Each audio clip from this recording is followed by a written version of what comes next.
Hey, this is Matt once again. Welcome back to another video. This is a Patreon commentary for Peter. And I can't even pronounce the last name because I would butcher it. Sponjevic. But again, sorry that it's taken so long to do the Patreon commentary, Peter. But I appreciate your contribution to the Patreon/PayPal. If anyone ever wants to suggest any Patreon any commentaries or reviews or topics or anything, you'd either support me on Patreon or you send a request via PayPal for pretty much anything request wise. The link to my Patreon PayPal are down below in the info box. But yeah, let's get right to it. I'm not much for commentaries, meaning I'm not good at them, but I'll do my best. So 3, 2, 1, pressing. Actually, wait, let me make sure. Pressing play. We got the New World Pictures logo. Sorry if I'm going to lean back just to be more comfy.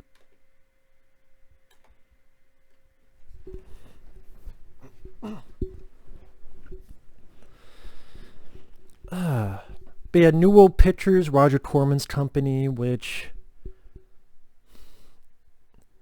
this film did fairly well. Clive Barker directing it because he was, I think as he put it, tired of other people ruining his work. For example, Rawhead Rex, he wasn't happy with the result of that movie because he wrote the story for it. And how do I put it? Oh yeah, New World Pictures, they were pretty much going out of business by the time you got to around 1989. Geez, they had films like The Punisher with Dolph Lundgren, which was supposed to be in theaters. And sadly, it didn't. And I love The Punisher with Dolph Lundgren, but that's why that film pretty much went straight to video. But yeah, Clive Barker, I always remember the trailer for this because he had a quote from Stephen King. "I've seen the future of horror," and it is Clive Barker. Granted, they didn't really add much in the long run because Clive Barker, other than what he directed, Nightbreed, Lord of Illusions I like. Nightbreed is there. Not a ton of stuff Clive Barker did. Maybe a few films he produced or so forth, but this is definitely the one that people remember the most. The Lament Confederation. That would be a cool prop to have, the Lament Confederation, that cube.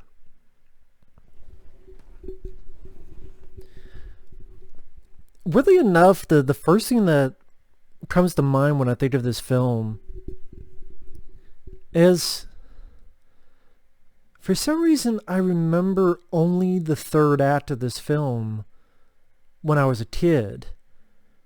Well, I think it was on, back in the day, my family would rent tapes from the store, like a mom and pop gas station.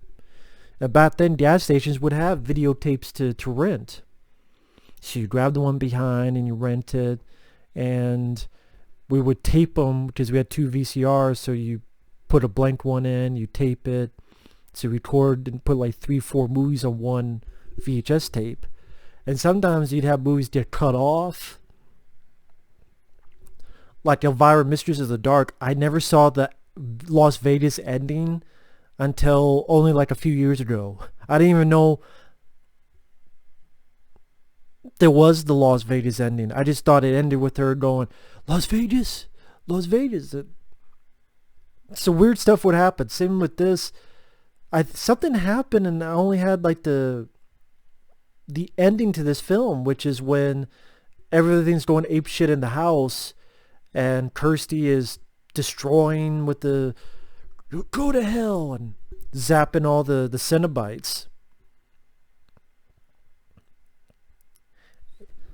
And then when the homeless guy would sprout wings and fly away, So I think as a kid, I always thought the boyfriend character was a much bigger character. And then when I saw the movie, oh yeah, the boyfriend's barely in this movie. Okay, but it's definitely a creepy film with it's this stuff here with the chains and the chunks of flesh hanging off it. I think that's really what took people surprised. Like, oh shit, this isn't fuck around. You got ears and these weird like chains all around with hooks and pieces of skin, skulls. What are these Cenobites? Fucking weird designs and fucking flesh on the floor, gore on the floor. I mean, this is definitely an R-rated film. They don't fuck around, and I think they like take pieces of a face and put it together here. Yeah, right here.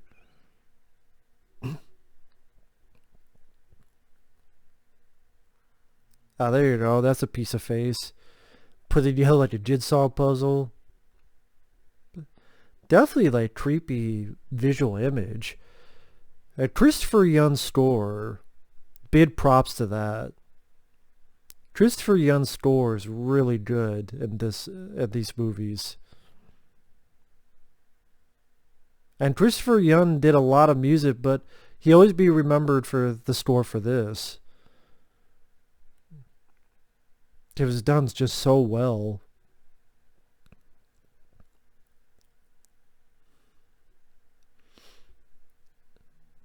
And I like this film. I would say my favorite, though, is Hellbound Hellraiser 2. Mainly because sequels back in this time, I can't confirm this, but I swear a lot of sequels were inspired by Rambo First Blood Part 2. Just think of it this way. First Blood, definitely a much smaller movie. Then you get to Rambo 2, and it's more pumped up. It's fucking steroided up, bigger, more action-packed. And then you would see sequels like Phantasm 2 compared to Phantasm 1. Hellraiser 2 compared to Hellraiser 1.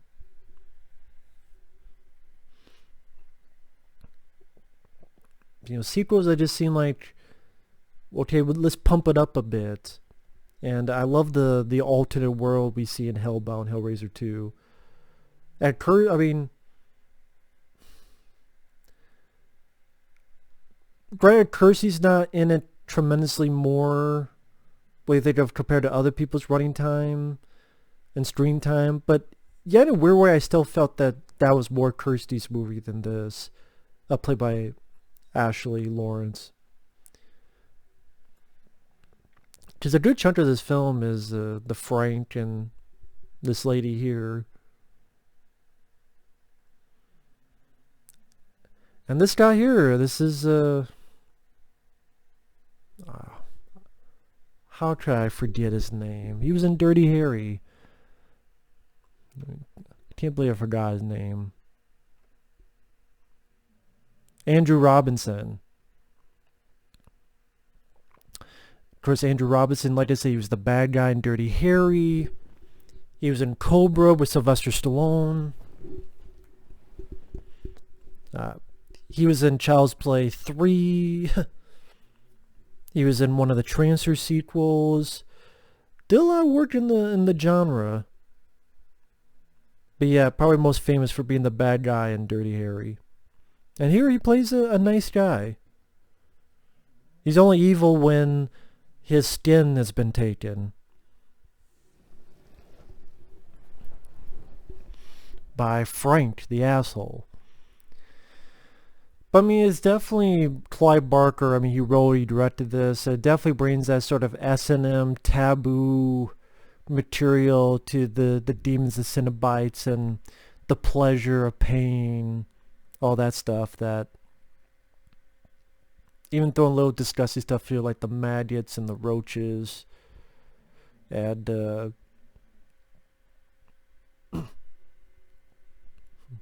it's definitely one of those things where, and actually, I'll be right back. I'm gonna need a drink of water. Sorry, but I'll be right back on that thought.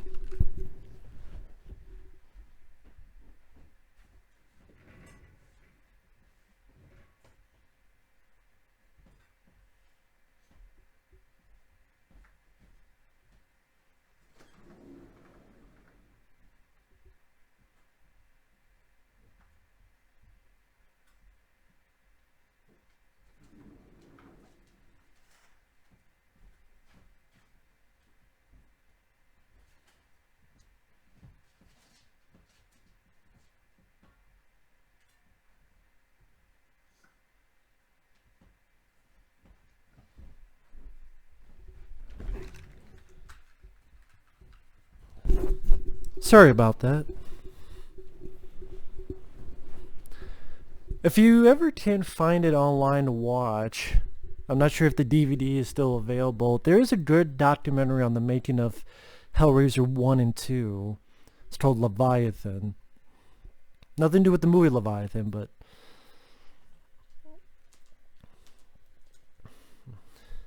good documentary on the two films.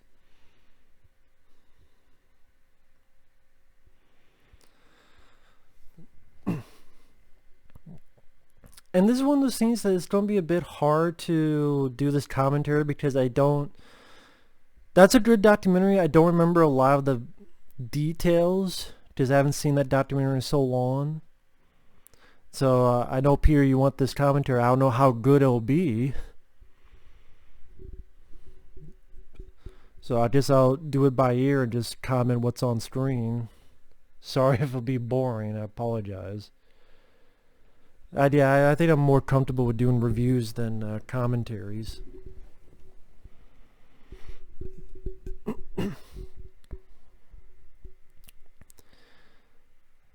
Here we got Claire Higgins, who's going to be the evil bitch, stepmother bitch. And then she plays a role in the sequel.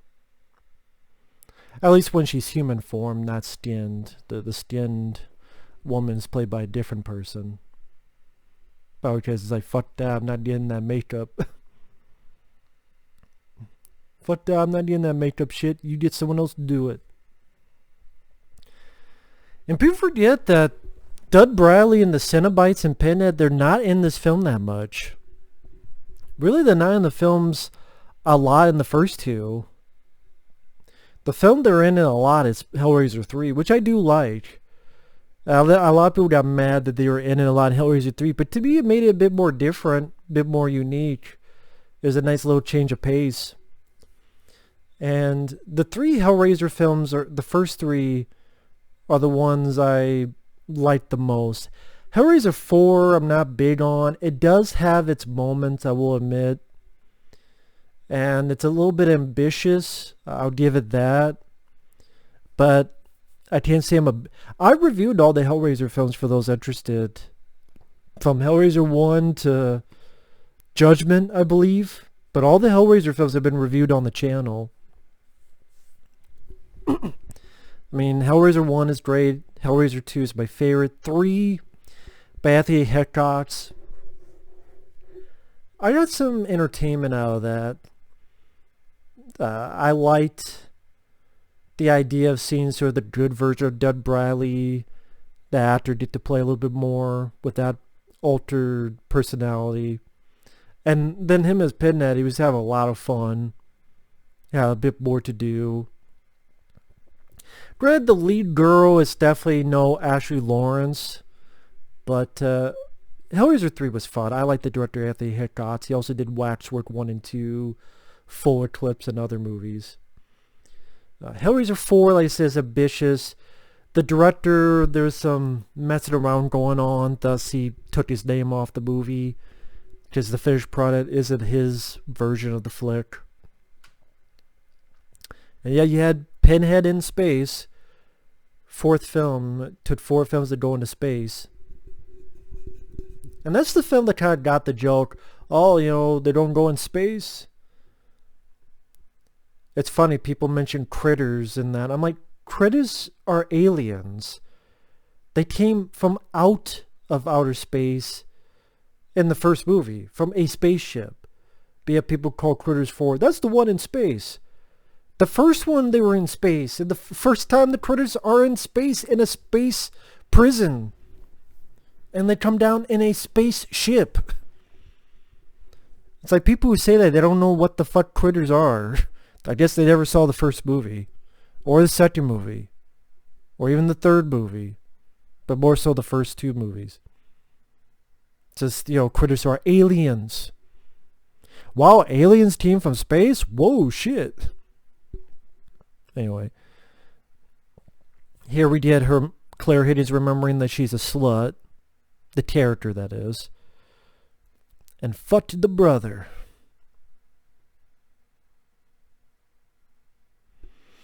who's Frank.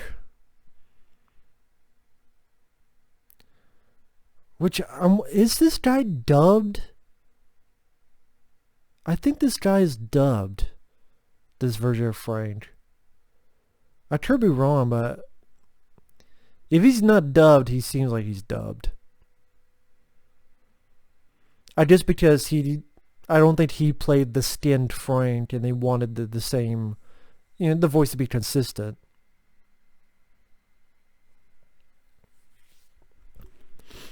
But I'm trying to think, see, Hellraiser 4, okay, yeah. There's some fun bits of gore, and it's ambitious. And it did seem like it ended, like there was a finale.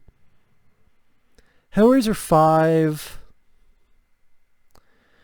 there's parts I don't mind of Hellraiser 5, but at the same time, I think it steals a lot from Jacob's Ladder. So, and I'm like, I'd rather just go watch Jacob's Ladder. Although it's still better than the remake of Jacob's Ladder, but that's not saying much. But if there's any merit I can give a movie, the last one would be Hellraiser 5 Inferno. I don't mind Craig Sheffer's performance in that. Hellraiser 6 is fucking awful. And 6 and 7 I always get mixed up. One's called Deader and one's called... What the fuck is the other one called? Hellseeker? I think 6 is Deader. And that's the one where Terry Wooer is investigating like a cult. That was fucking awful. That was pretty damn forgettable. That's what... Inferno and in that movie, that's when they're like, we have the script we're not using. What are we going to do with it? Change a couple things. Throw in some Cenobites and Dud Bradley. Give him some payola. And make it a Hellraiser movie. That's what they felt like when they were getting to Inferno and Deader. Hellseeker, they tried to make connect to these movies because they bring Ashley Lawrence back as Kirsty. I hated what they did with that. Just first off, the plot twist is pretty much the same plot twist as the 5th movie. Well, pretty much. You think the lead is the good guy, but not really, because of blah blah blah blah blah. And then this thing they did with Kirsty I thought was almost character assassination, where, oh, well, her husband wanted to kill Kirsty and fuck her up with this box, Lament Confederation. So she makes a deal, but then she gets other people killed, and some of them didn't deserve it. Some of them didn't really do anything that wrong, or they did something wrong, but not enough to incur the wrath of eternal damnation and torture. You know what I mean? He's like Clive Barker mix of pleasure and pain, where she's fantasizing being fucked by the brother, pretty much ready to come in her panties. And then mix that sex flashback to this bit of gore right here. Blood.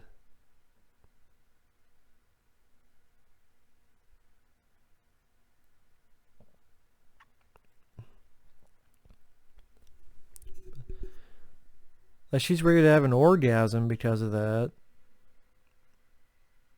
At the same time, in reality, Andrew Robinson's cut his hand on the nail.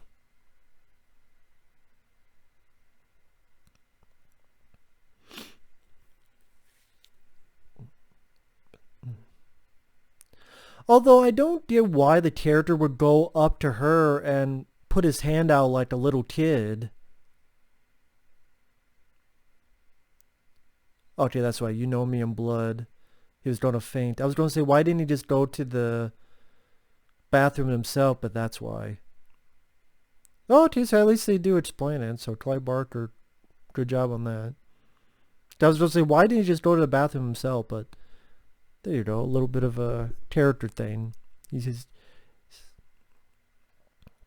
the floor itself is eating up the blood. Nice simple little effect. Works well. And an effect that's not simple, but very effective, is this scene here. Scenes like this, I mean, I could imagine an audience in 1987 going, what the fuck? Oh, you don't see that later. But it's like, wait, there's a heart? What the fuck? But that big effects is coming up a little bit... yeah, coming up here. The slow pan up. But before it gets there, yeah, Hellseeker. Yeah, like Kirsty, okay, I get it. These other women, the guy was like cheating with you. But some of them, yeah, they're bitches, but they don't deserve eternal damnation because you're fucking deal, Kirsty. I don't know, there's a lot of things I didn't like about fucking Hellseeker. Then Hell World, where there's like an online game and these people are getting killed by Pinhead, but then it was all a fucking dream because Lance Henriksen knocked everyone out and put them in fucking caskets because he drugged them all. And like the real Pinhead only shows up at the end to kill Lance Henriksen. What the fuck?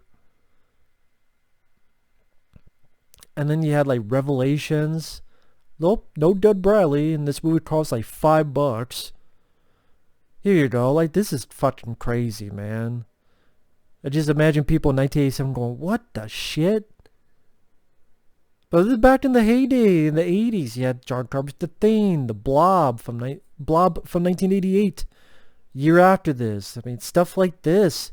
Innovation of special effects, practical effects. The magic trick. Like, what the fuck is this? Like, this is body, there's these tendrils, what the hell is that? Oh, that's for its brain. Here's the formation of the head. I'm guessing. Is it?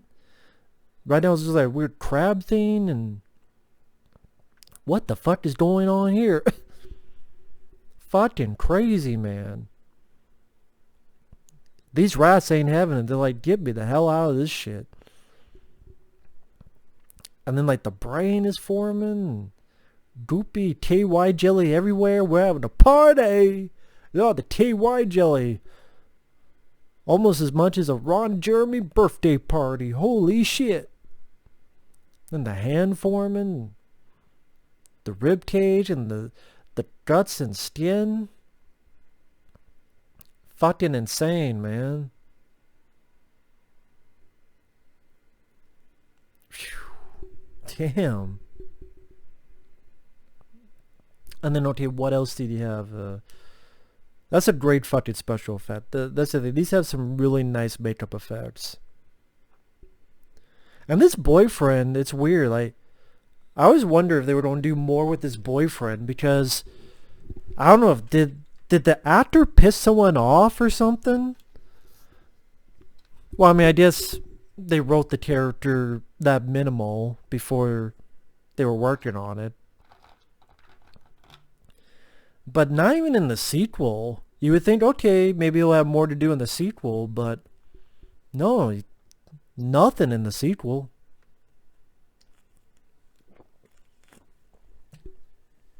Maybe they didn't like his little bits of acting and they thought, nah, we're going to have someone else. I just always found it weird because this boyfriend character becomes almost a pivotal role in the finale. And, you know, he's right there staying with Kirsty at the end of the film. But yet he's barely in the movie. And you, like, what really is a minimal character. But he's staying there with one of our lead characters by the end of it. Yeah, and just kind of interesting. Makes me wonder if there's more to that story or something. But yeah, I mean, I reviewed all the Hellraiser films, like I said before, including Revelations and Judgment. Which the only thing I would give Hellraiser Judgment one of the only things is the very end of the film. The very end of the film, with what they do with Pinhead, is intriguing, but it would have been a lot more effective if it was actually Dud Bradley as Pinhead. I mean, the movie itself isn't much, but the very, very end, I'm like, that's really interesting. And if you had Dud Bradley Pinhead, you could have really done a lot more with that idea. But I mean, the movie itself isn't that good, and Revelations is easily the worst. Easily the worst is Revelations. And most of those later ones is like from the same fucking director. I don't know why they let... I know he's a makeup effects dude. That doesn't mean anything. Some of them do a good job, like Tom Savini Night of the Living Dead remake. Some of them are the fucking effects guy who did Virus with Jamie Lee Curtis. Right, he wasn't a makeup effects guy. He was a just visual effects guy. But the visual effects were cool in Virus. Nothing else. Fuck Virus.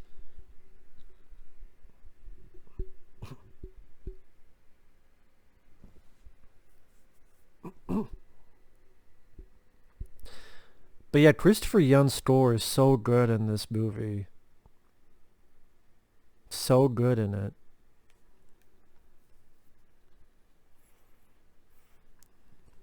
And the acting is nice too. Like the acting,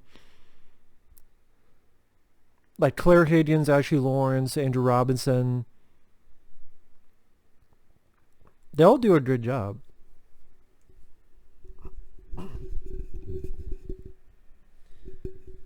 Help me, give me some poontang pie, god damn it. I'm your father. No, Frank Stallone. Shit, I know your career is that up shit creep, but don't be like that, man, Frank. I know you're jealous of your brother, but goddamn, Frank Stallone, what happened to you?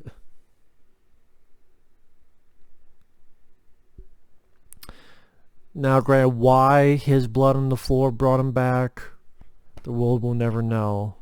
But that's just a Clive Barker thing.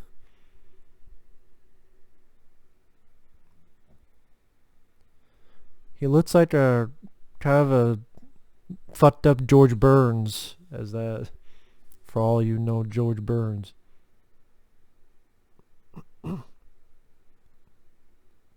But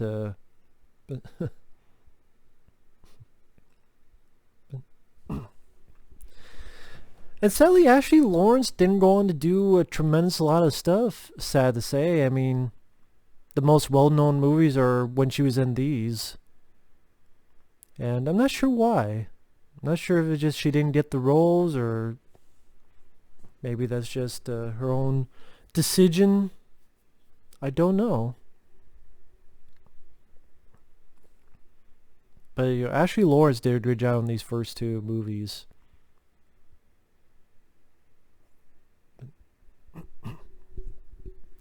I wonder if they were I mean, I think she's like one of the like a little tiny cameo in part 3, like on a TV screen, but I do wonder if they thought of bringing her back as the lead.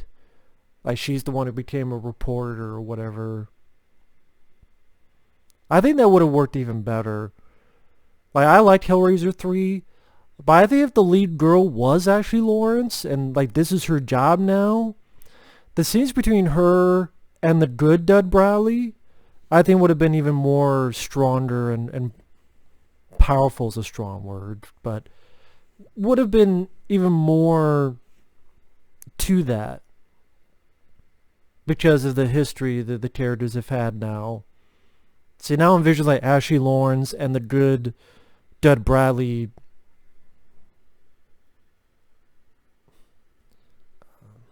How do I put it? The officer version of him. Then you have this homeless guy. Which I don't think this homeless guy comes back in the second film. Right? This homeless guy like disappeared for the second movie. You think they do a second film, he would have been like a bigger part of it, because he becomes a... And the thing is, he's there, right? And he's a demon that fucking turns to this giant bird. So is there always just one, at least one demon in the real world? Because the Mid Confederation hasn't opened, which usually that's the thing that lets the demons out. So I guess maybe you can only allow one demon, one demon per ticket, one demon per outside avenues.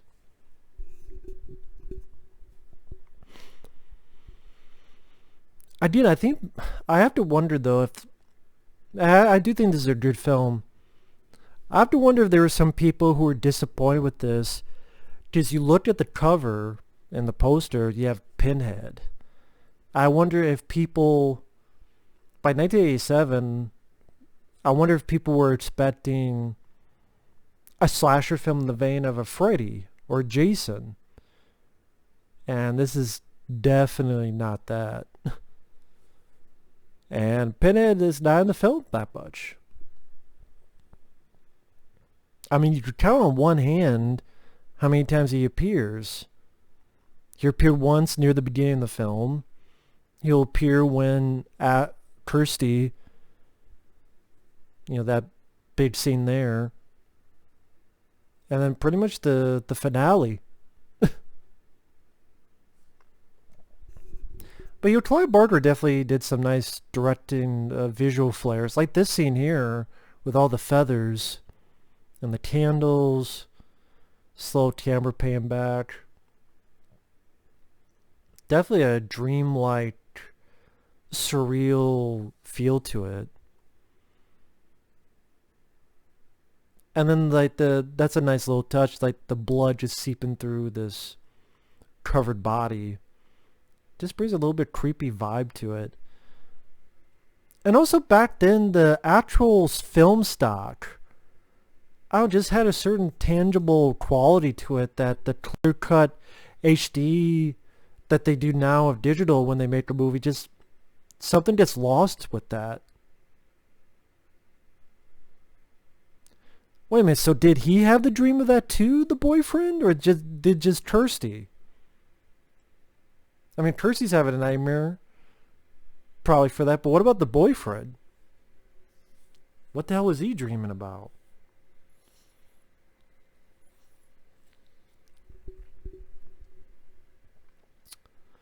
That is one of those weird things when someone wakes up in a movie. Try doing that when you have a nightmare. Like they do this, right? This is the thing they do. They're sleeping, right? And then they do this.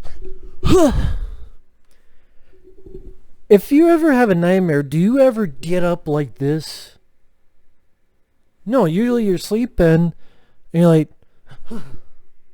or you're sleeping you're like, usually like you think you're falling and you're sleeping you're like, but I guarantee you there's not one damn person listening to this or watch this that had a nightmare and went, ugh. Fucking sit up. But they always do that in the movies. Probably not nowadays. But back then they always did that. It's like, no one ever wakes up like that from a nightmare. But it's a visual thing for a movie, obviously. Just a funny thing that you notice when you watch enough movies. And now we do pretty much get the chunk of film where she's seducing each of these men. Because the more men it feeds, the more skin it needs.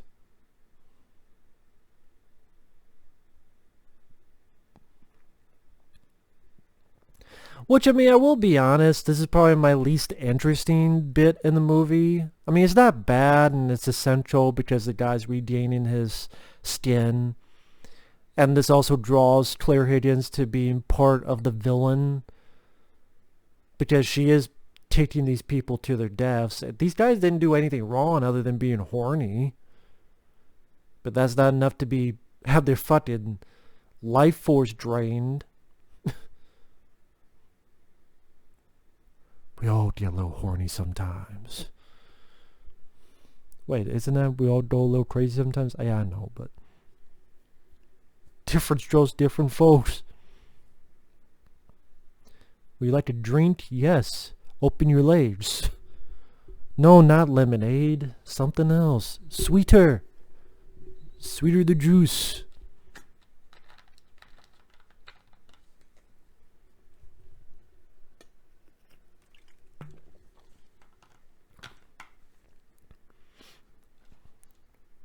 That 80s haircut definitely makes the lady seem a bit more butch. Nowadays, she'd probably turn to a lesbian, and this would be a girl that taken. No, I mean, I know there's been constant talks of a Hellraiser remake. We don't need a fucking Hellraiser remake. We didn't need... You know what? You could have stopped at part 3. Honestly, Hellraiser 3 ends the story. You know, the good side of Pinhead, you know. I mean, hell, technically they destroyed Pinhead in part 2. When Pinhead got turned to like a human and then got killed too easily. I'll admit that, a bit too easily. I love Hellraiser 2, but that's one of those things like, Pinhead kind of goes out like a bitch. When you watch it, like, Pinhead goes out like a bitch. What the fuck? Obviously, they didn't think they were going to make any more movies if they don't do that.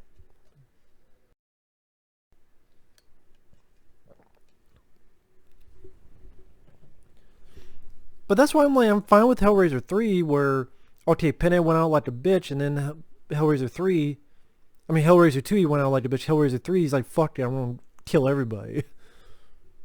Maybe he's pissed. And also, because of what happened in Hellraiser 2, it made sense that the two got split.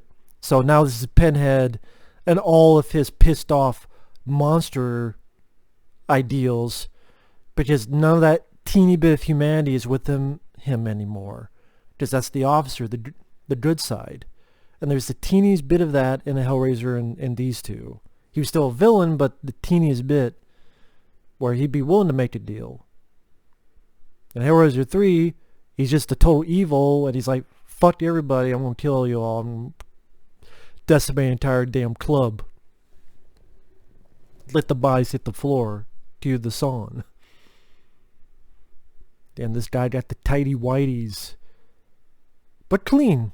You know, no skid marks. No Hershey highways.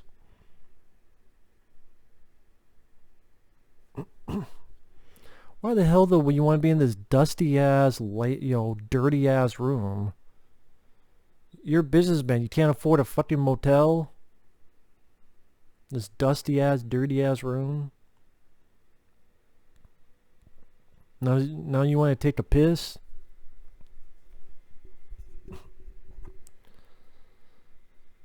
But damn. And that's where, you know, the girl went too far. She's a killer now. You fucking bitch. Got blood all over her.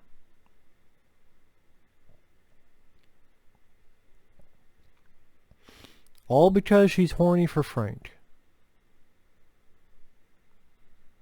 Because she loved the S&M, the pain, the pleasure, the dick, I guess. Frank's dick must have been that good for her, I guess.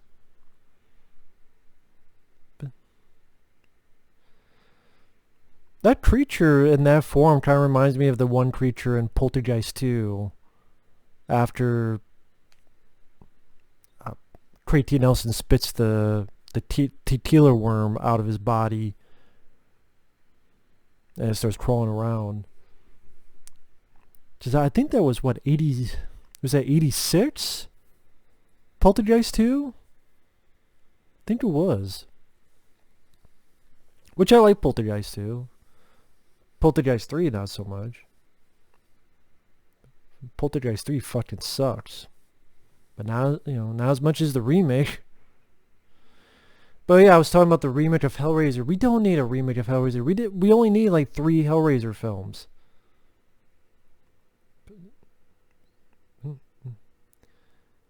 Why are you freaked out? You killed the guy, bashed his fucking face and head in, but now you're like, oh my god, he looks like a mummy. Now you're freaking out about that? Really?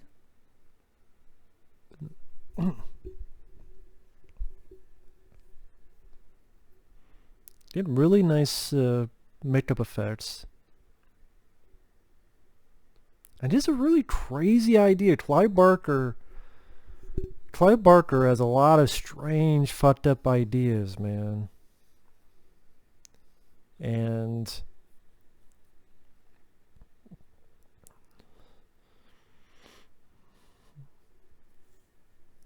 other than Hellraiser, I would say my favorite thing of Clive Barker, I really liked Lord of Illusions.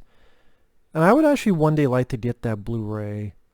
Granted, it's too bad there's no like Stop Bakula interview. That's why I didn't get it, because it didn't like there's really much for features. But to have the film on Blu-ray HD, I would like to get one day. I remember liking Lord of Illusions. It was cool to see Stop Bakula, that kind of film.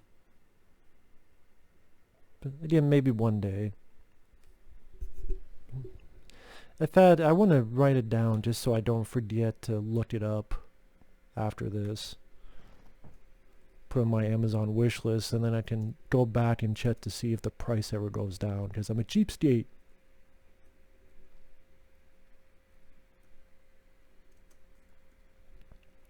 But yeah, the remake, I don't know who said this rumor, but this is the rumor I heard, which I can't, well actually I can't imagine it being true. But the one rumor I heard was that it was going to be a female Pinhead. I'm like, well, that's not surprising. And that this female Pinhead would go after toxic males.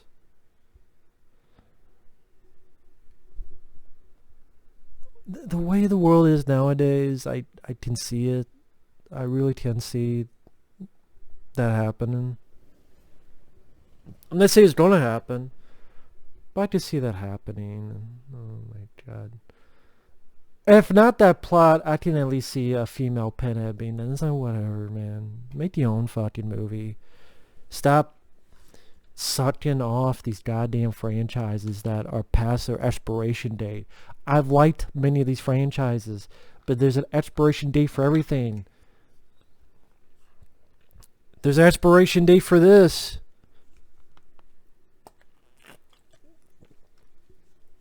I like this bottle of Meliel, but I can't save it for 5 fucking years.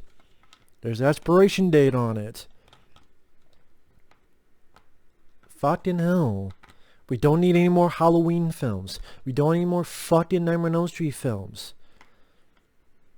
Friday the 13th, I give it a little bit more leniency because that's kind of comfort food.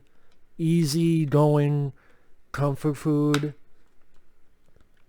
It's like McDonald's. I always think of Friday the 13th. It's like McDonald's. It may not be good for you, but it's easy going and fun.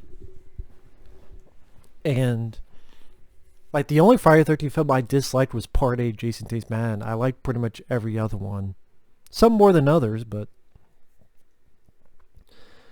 we don't need any more Chainsaw Massacres, and they're trying to remake it again.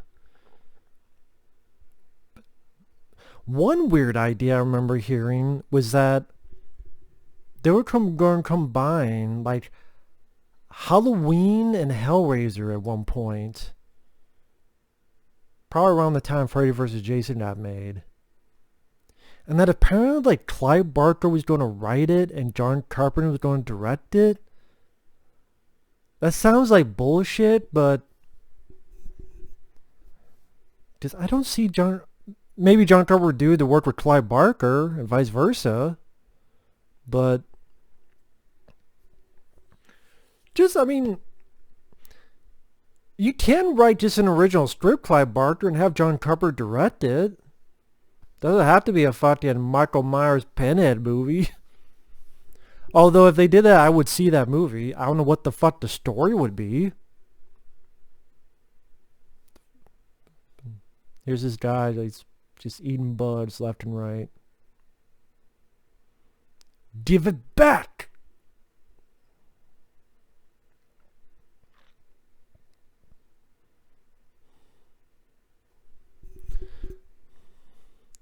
Get the fuck out of here with your hobo ass.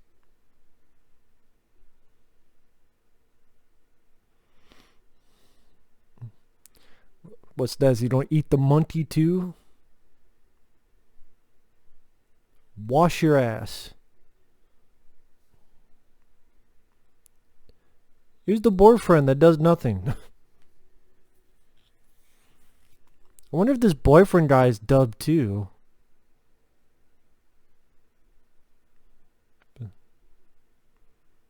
Fucking birds everywhere.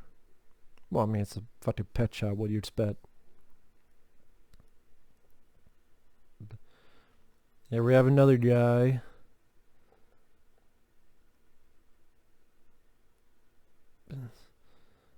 I don't know why. Without my glasses, he kind of looks like a short-haired Julian Sands. Here we got another victim.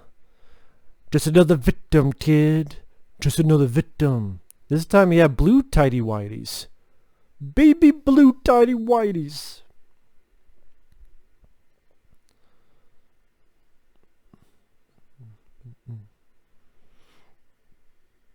Damn, the Claire Higgins there looks like Jamie Lee Curtis and Mother's Boys or something. I tell you, that haircut is butch. If that same haircut today, they make the character a lesbian. Was a spiked dildo in her crotch. Why spiked? 'Cause it'll hurt more, you idiot. I could just imagine having all that fucking makeup on. And then with these films, they probably didn't pay you a ton of money. And then like the heat and claustrophobic. And especially the heat. I keep...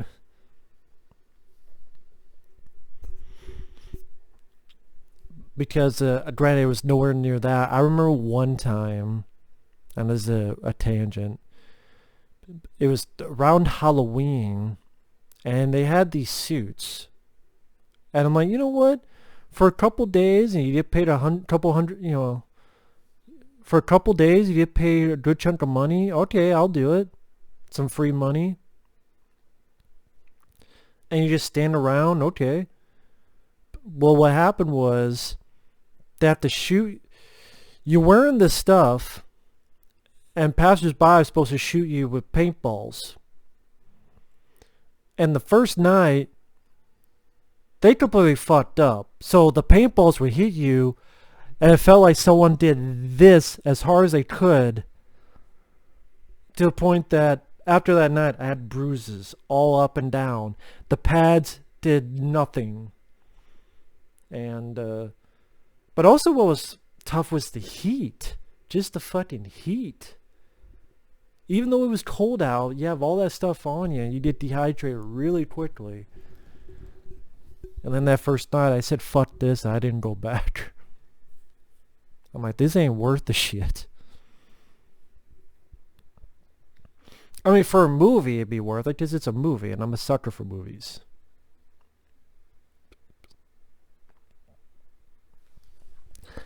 That's kind of weird. Andrew Robinson's character does not like blood, but he likes a boxing match. So again, I'm like, wait a minute. Andrew Robinson's character doesn't like blood, but he loves watching a boxing match? That's a bit weird.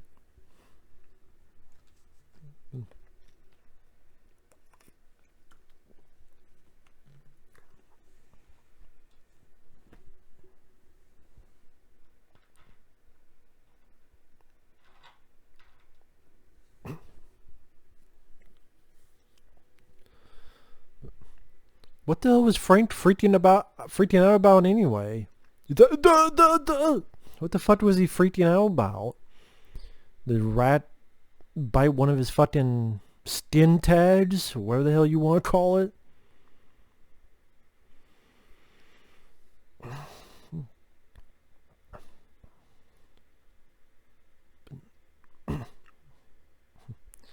Well, I mean, you are the guy who tried to kill Dirty Harry, so maybe there's something to be afraid of.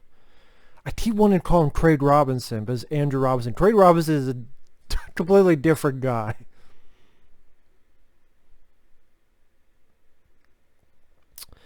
1987. What came out in 1987? Lethal Weapon, I believe, came out. Not Mail Street Part 3, The Dream Warriors. That's a good one.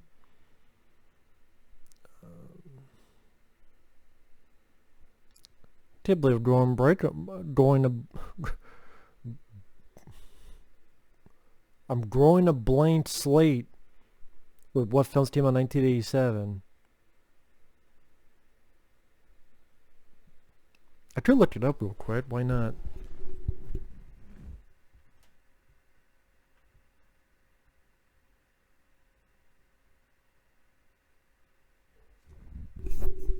If it'll let me. Alright.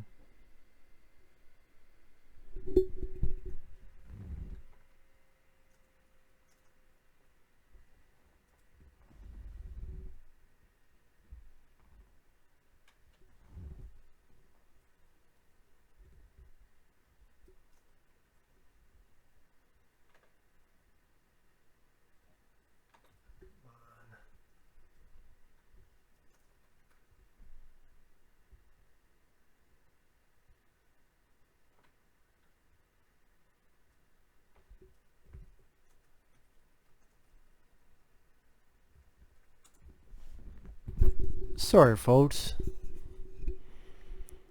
So other films came out in 1987. Predator, RoboCop, Lethal Weapon, The Untouchables, Evil Dead 2, Full Metal Jacket, just to name a few. A lot of good movies. And Evil Dead 2 is a classic. Really enjoy Full Metal Jacket. Number Elm Street 3, one of my favorite Elm Street films. Angel Heart, great performance by Mickey Rourke.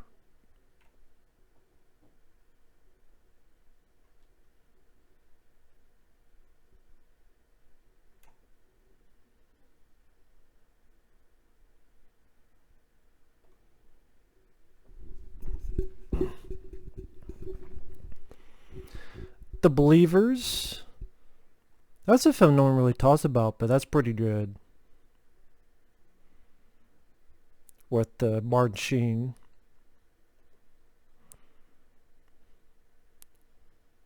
Yeah, Blood Diner. Blood Sisters is pretty damn awful.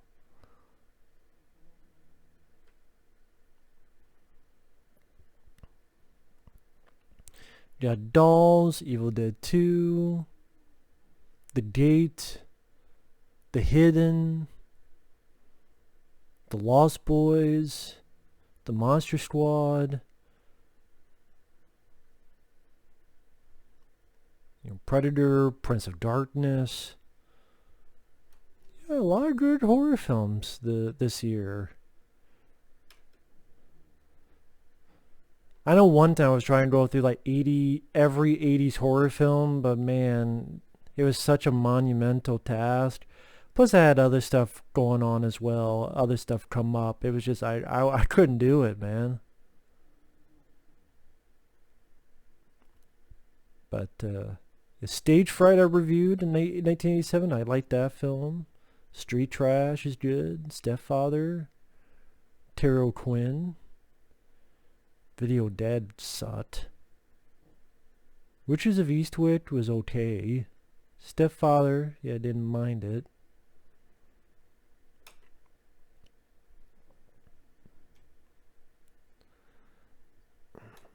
Let me see if there's any trivia for the film.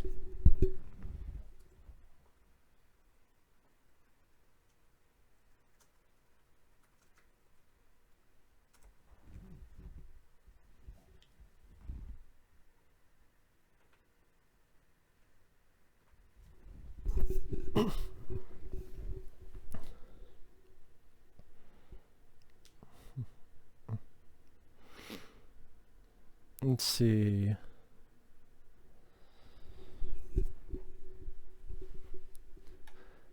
I gotta be honest, I didn't understand that. I did not understand the previous scene where he just cut up the rat while Claire Higgins was in bed. I don't know what that had to... The rat... What was that all about? During a post-production party, when filming had ended, Dud Bradley was dismayed to be ignored by the other members of the crew. He thought that he had gotten on rather well with the cast and crew. It wasn't until later he realized that none of the crew had recognized him without the makeup. The film was originally supposed to be called The Hellbound Heart after the novella based upon it. The studio decided the title sounded too much like a romance and asked Clive Barker to change it. Barker offered Sadomasochism from Beyond the Grave, which was rejected. He opened up suggestions, and a 60-year-old female crew member said, "What a woman will do for a good fuck." That's pretty much... That is the story of the movie. What would a woman do for a good fuck?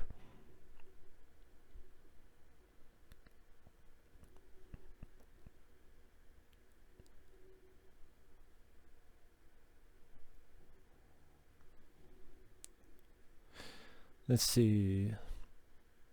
The Chatterer and Butterball Cenobites had dialogue in the original script. However, when their makeup made coherent speech impossible, the lines were given to the female Cenobite and Pinhead.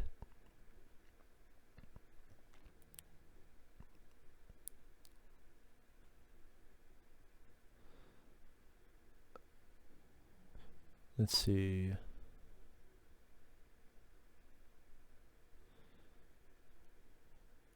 Industrial band Coil originally did the soundtrack. Clive Barker was a fan of the finished product, saying, "Coil was the only group I've heard on disc whose records I've taken off because they made my bowels churn." However, the studio decided to have the film rescored by a house band that wouldn't have had to pay royalties. The score that Coil recorded, a total of 9 tracks, to be found on the compilation CD Unnatural History 2. Both are... Coil did the soundtrack originally. Well, I mean, I love what Christopher Young did with the score, so I'm glad that was changed.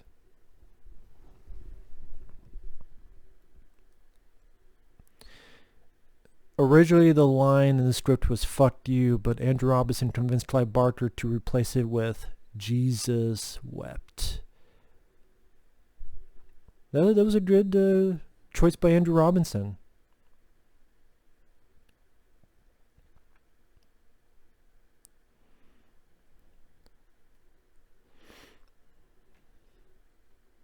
Man, that guy ain't having a good day.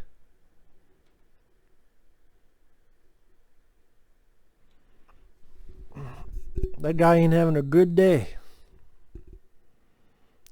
Get the fuck out of there.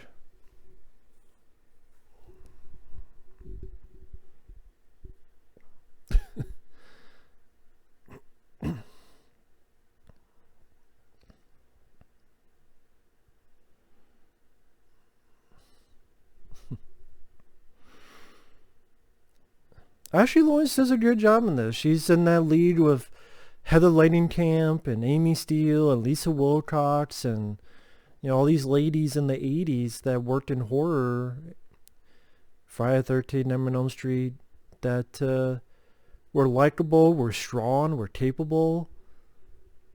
And yet all these fucking people want to say that, oh, horror, you know, women back in the day were never strong. That's why we need movies like Charlie's Angels 2019 and Ghostbusters 2016. I'm like, you haven't seen movies, have you?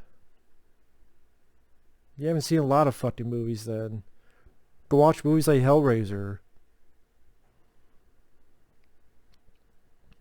Give me the box. What's in the box? What's in the box, god damn it? Do you mean that goddamn box is my fucking sex toy? Give me your box.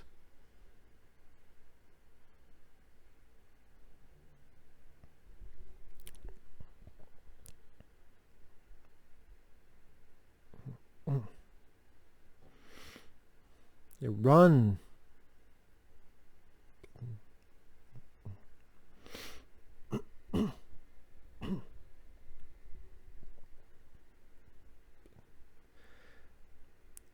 There's little details I like her shirt being like somewhat sweaty, dirty. It might not mean much, but little details like that help one buy into what's going on, the scenes, the circumstances. I know it doesn't sound like much, but I did little details like the little stains on her shirt. I don't know, they just little bits here and there to help make the scene a bit more real. Guy has a New York Yankees cap on. I thought this film took place like... Does this take place like London or something? Or it's just another guy who just happened to have a New York Yankees cap? Does this take place in America? I didn't think so. Well, hey, people overseas can wear New York Yankees caps, I guess. I thought that was a New York Yankees cap that guy had when founder.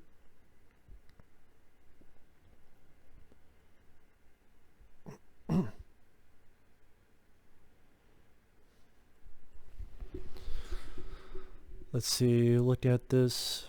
At the time of the film's release, the MPA had an agenda on intensity of tone. As a result, the director had to make several cuts to the film. All within... But the good chunk was gotten through, I'll say that.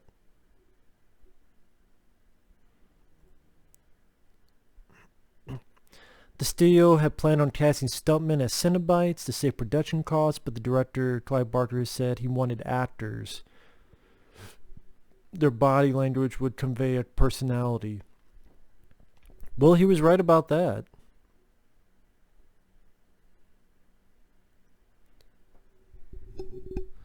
For the video release, the film had one of the most unusual pieces of bonus material that has ever been offered, a home shopping network show where merchandise from the movie could be purchased. The show was hosted by a giddy old lady claiming to be a hardcore fan of the movie. I've never seen that. I wonder if that's on YouTube. Nintendo developed a video game based on the film. I remember this. It was planned as one of the first to feature the capacity to save a player's game and let the player return later to that point in the game. However, it was never made. I remember there's an advertisement. It didn't show... I don't think it showed any... it was like a picture ad. I don't know if it had any pictures of the game itself, but it had a picture of Pinhead. It made sense. There were games of Friday the 13th, Nightmare on Elm Street, so... Which again, be like, what the fuck, kid? Like Hellraiser, all this stuff with S&M and violence and gore, but Nintendo do a Hellraiser game? I mean, go fucking figure. Uh-oh, SpaghettiOs. You opened up the door! Get the fuck out of there! God damn it! Get the fuck out! Get the fuck out! What are you doing? Gateway to hell. Literally. The hallway of doom and gloom. This is where we're coming up with our second appearance of Pinhead. And the Cenobites in general. Because after this, then they don't appear till the third act. Man, people forget that the Cenobites don't appear a ton in these movies. These, even the ones, really the ones they appear the most are probably part 3.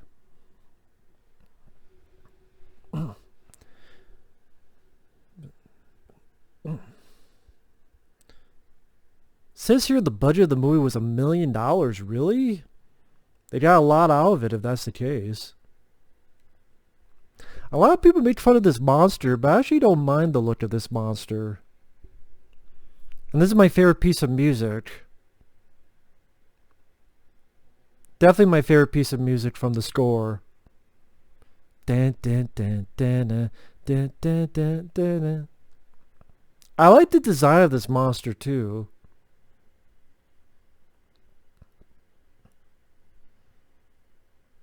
I don't think it looks that fucking bad.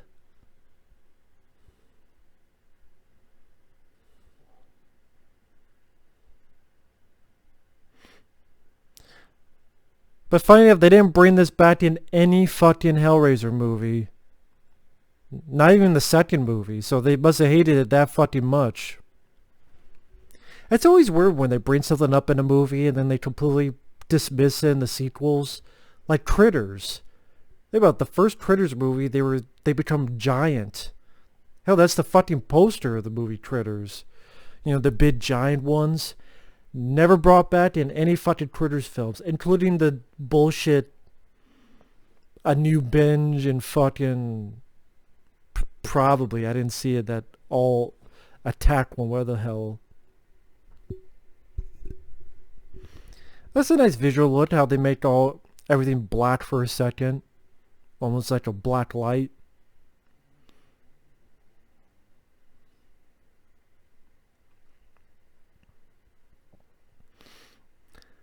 This one definitely has a nice mood to it. That's one of the strengths of it. Brings a nice mood and atmosphere. It's very well directed. You know, Clive Barker utilized the low budget fairly well. And these are some good makeups. Chatterer. Yeah. Putting the fingers right in her mouth.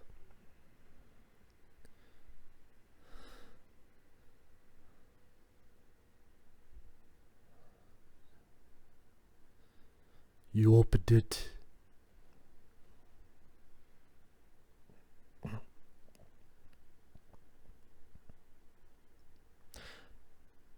Sorry, no, I'm listening to Doug Bradley.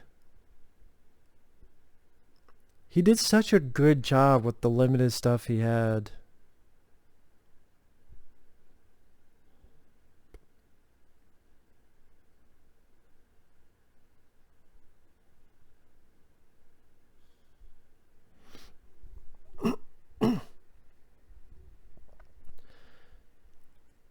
I just love the look of Pinhead, such a cool design. And Doug Bradley just had a great voice for it. It's a waste of good suffering. No tears, please.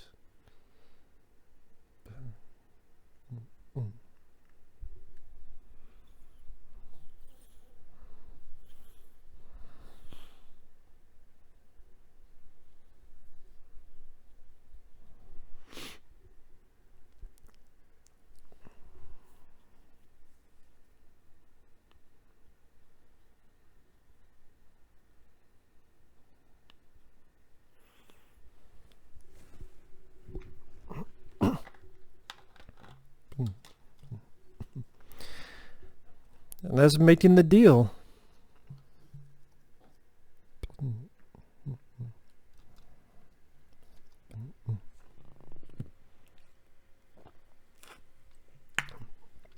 Tear your soul apart. I mean, you get those lines of dialogue. You got Doug Bradley with a great look, awesome design, and just the perfect voice for that, man. I think it's the second one where he's like, it'll be legend, like your suffering will be legendary even in hell. It kind of did make you go after this, like, why didn't they just make him the lead villain in the second movie? That would be a question I would ask.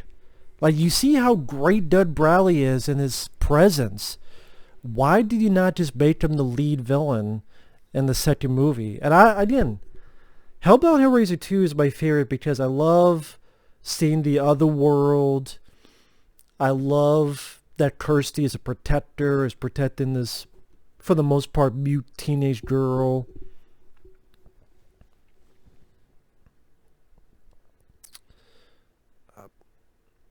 It seemed like things were amplified, had a little bit more action or such to the picture. But you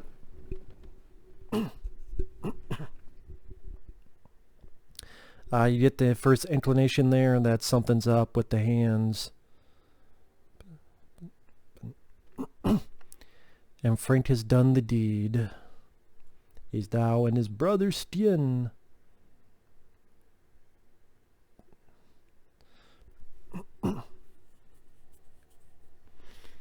Get something to drink here.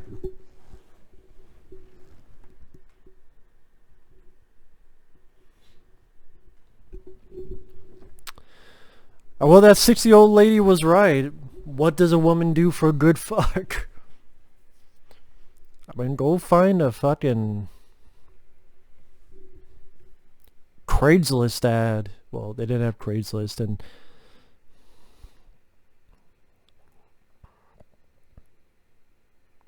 tip of nothing but you can't come in.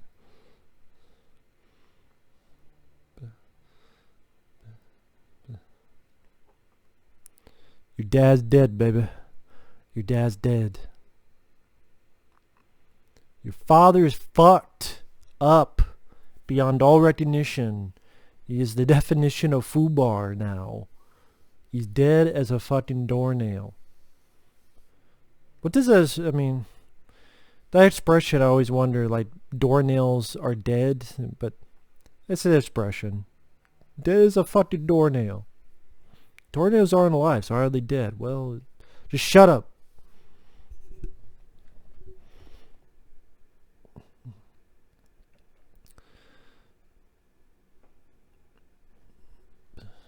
Let's see.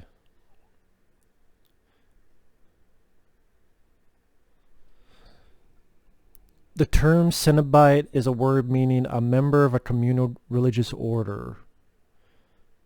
Huh.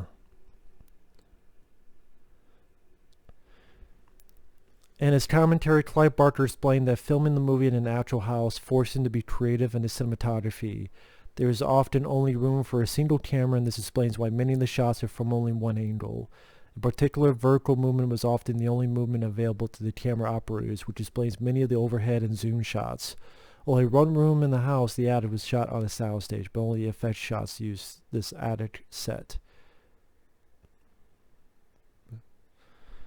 You know what? Sometimes I think that's what people need. I think they need to be limited at times, meaning to be able to think more on their feet and be creative. So yeah, I do think there's a lot of people that should get a lot of their money taken away in order to be more creative. Maybe if they do that, we would get better movies. I mean, think, be more creative in your shots, be more creative in your scripts, be more creative in your use of the environment or the actors.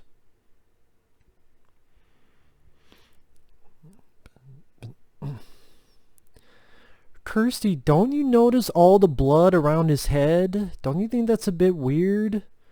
There's like blood around his hair line. Don't you notice that?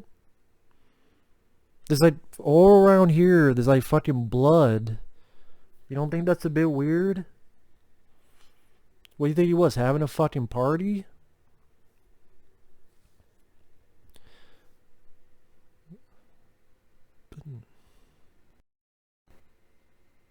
Nice little sound effect of the squishing there when he's moving this part.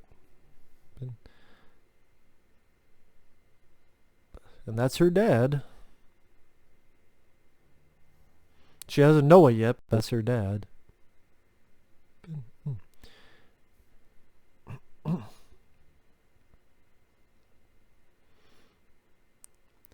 Tip a doctor, but you take them in. The Cenobites, they're in. S&M party. We want the man who did this.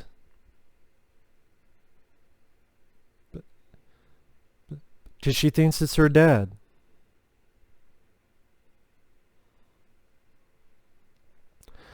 Not your father. Going up shit creek. Punch her in the face.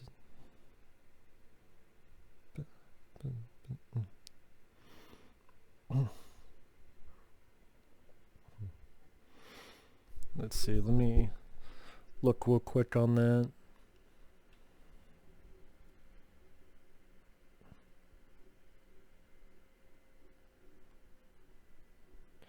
Let's see.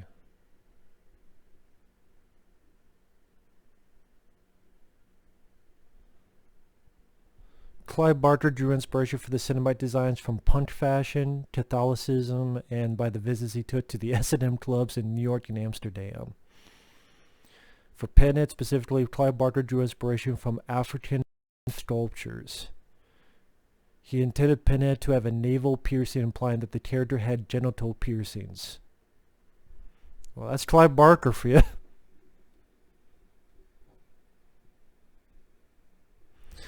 Doug Bradley revealed in an interview that he asked Clive Barker how he should play Pinhead, and Clive Barker said to think of him as a cross between an administrator and a surgeon who's responsible for running a hospital where there are no wards, only operating theaters.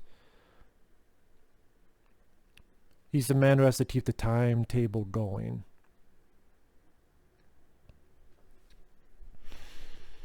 Oh, bye-bye, Claire Higgins.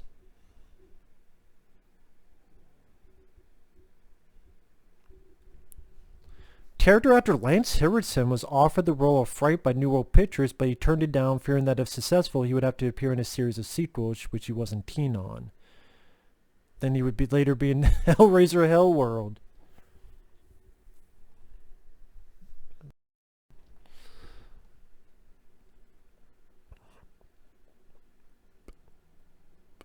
Not really. I mean, the character of Fright doesn't really come back in the second film.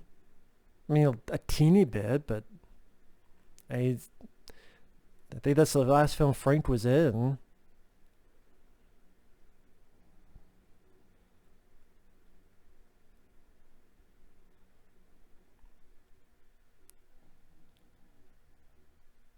Because he was talking about the MPA having to make some cuts. Yeah, that would do it.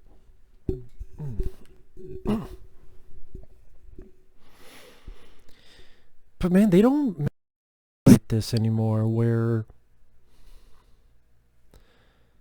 how do I put it? I don't know, I mean, I look at horror films nowadays, and people are like, oh, well, you're always talking about the past. Well, first off, talk to Hollywood about that. They're the ones always regurgitating the past with more Halloweens and fucking other stuff. But again, you imagine how crazy this film would have been to audiences in 1987 with the, you don't see movies trying to push the level of makeup special effects, but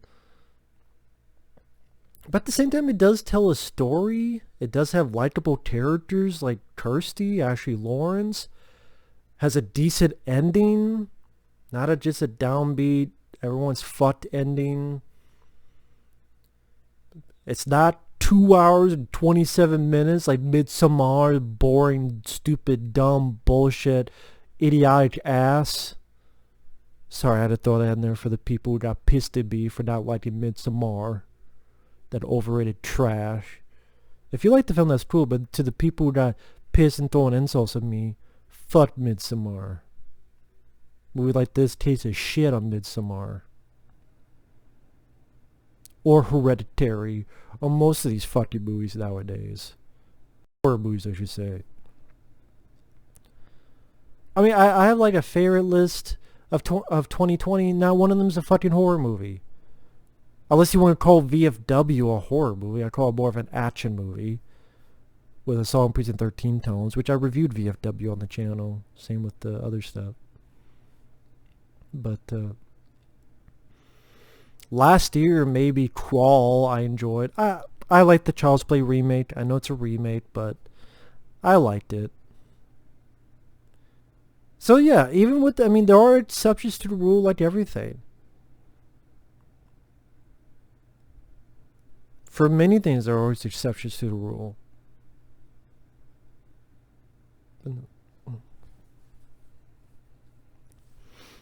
Here we're leading up to the big scene, which leads to the finale of the movie.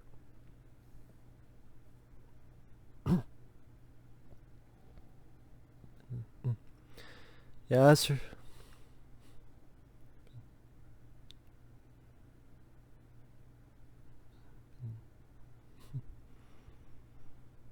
You're signing your death warrant, Frank.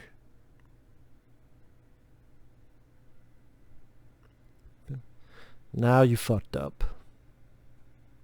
He admitted his name was Uncle Frank. That's what they wanted. I don't know why he would ask, what the hell is that? You've been through this once before. What do you think? So, I don't get why Uncle Frank would be like, what the hell is that? You've been through this once before, so you should know already, Uncle Frank.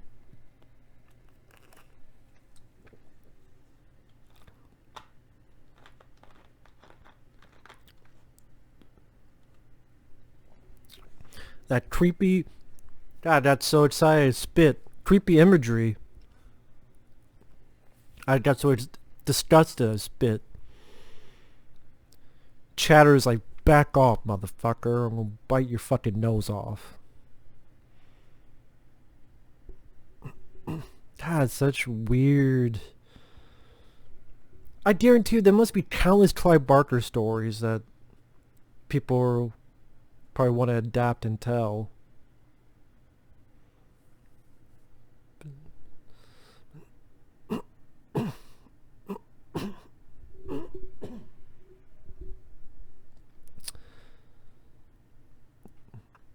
This is an interesting line from Pennant. This isn't for your eyes.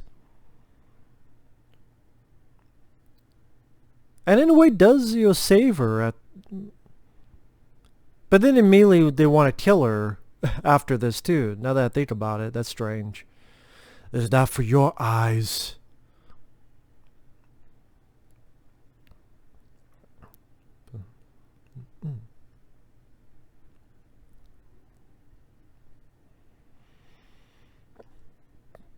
Get some nice makeup. The scratch on his face. Little piece of skin hanging off it.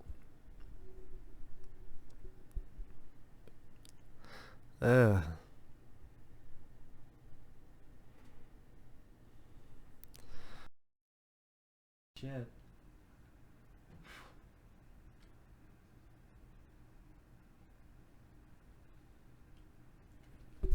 Jesus wept. Oh shit. That would do it. See, this is the stuff I would always see when I was a kid. This finale, like starting here onward. So for some reason, I don't know why, but to me, this is the only part of Hellraiser I saw when I was a kid.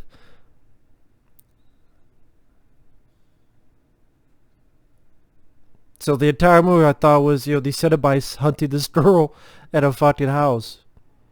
It really was like from here onward. I'm like, oh shit, there's these creatures hunting this girl in this house? Oh shit.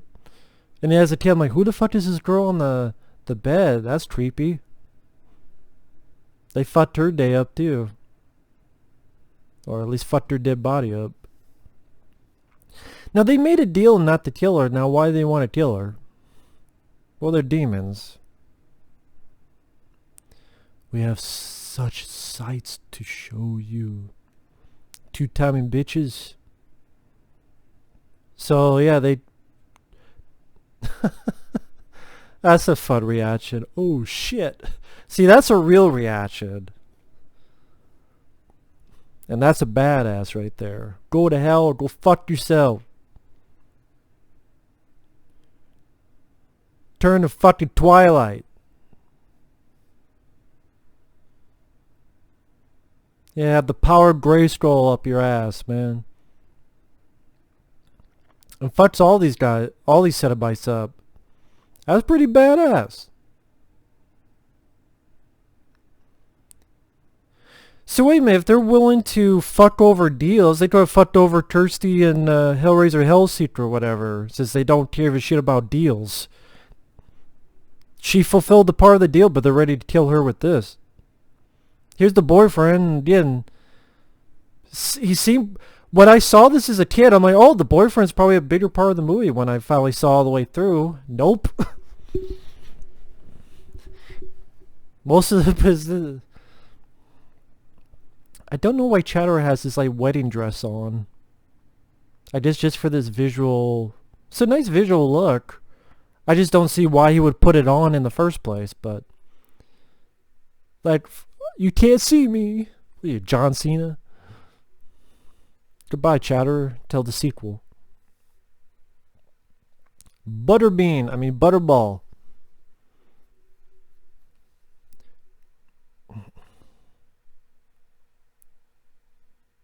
Now, technically, wouldn't Butterball be still alive? I doubt a demon would die just from rubble, and you didn't do the So wouldn't Butterball still be alive?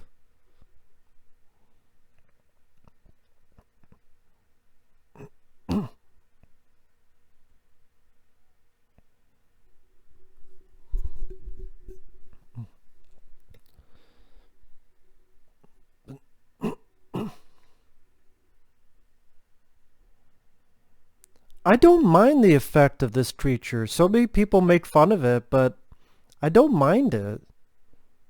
For a low-budget horror film, I don't think it's that bad.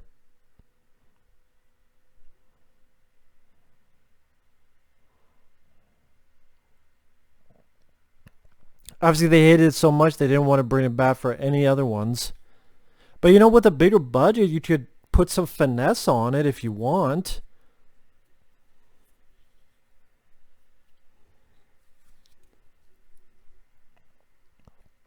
Is it fantastic A+? No, it's a little bit rubbery on the face. I'll give you that. Mainly the face is a little bit rubbery, but...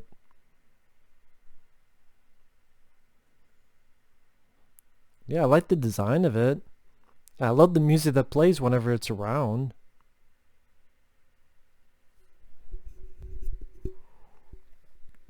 The boyfriend is like, what the fuck was this about? I'm gonna dump this bitch. Maybe that's why he's not in the sequel. He's like, fuck this bitch. We're not boyfriend-girlfriend anymore. But when you watch this ending as a kid, wouldn't you think this boyfriend would be a bigger part of the movie? Nope.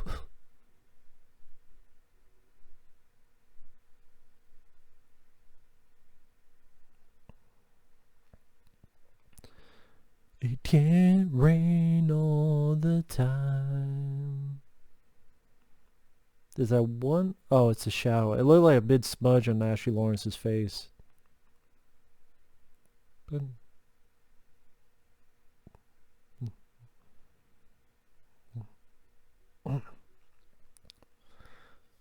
I mean, in truthfulness, did you need a sequel to Hellraiser? No. But Hellbound Hellraiser 2, I think, did a lot of stuff right with it.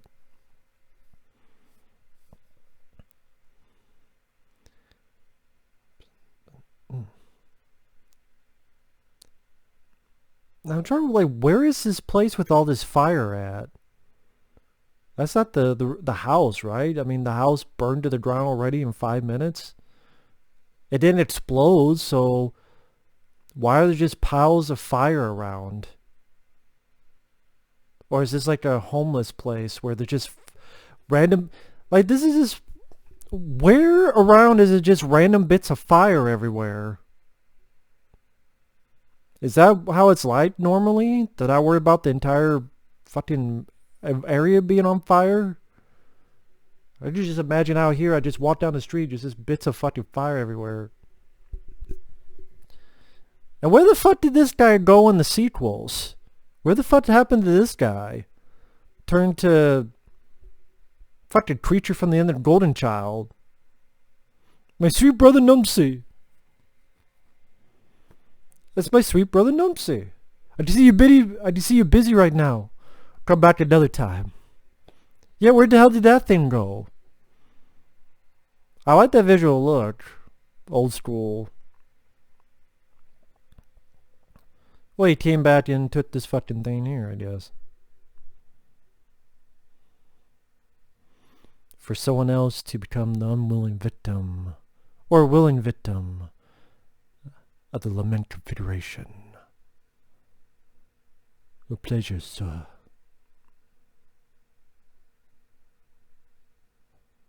But yeah, that homeless guy never came back that I remember in any of the other movies.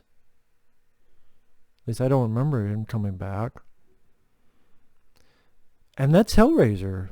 And yeah, I apologize if the commentary isn't much, but yeah, what more can be said about Hellraiser? It's a very solid movie, man. Beautiful music by Christopher Young, Ashley Lawrence, Andrew Robinson, Claire Higgins all did a nice job acting-wise.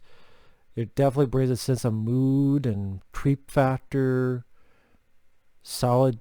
For the low budget they had, I think the effects are fairly solid. 1987 and the low budget they had, $1 million if that's the case. Better than what they do nowadays. But yeah, if you're ever interested, my reviews of the Hellraiser films are on the channel. They were done quite a few years ago, but they're still up. Just go to my channel, go to the magnifying glass in the top right, and just type in Hellraiser. You should be able to find the reviews. Or go up there and just type Hellraiser Rambo Afterlife and you'll find it. But yeah, just with the credits here, thanks for watching, take care, and we will see you in the next video. And if anyone ever wants to support me on Patreon or PayPal, or requests a review or a commentary or review or whatever on PayPal, the links are down below in the info box. Thank you, and we'll see you guys later. Bye-bye.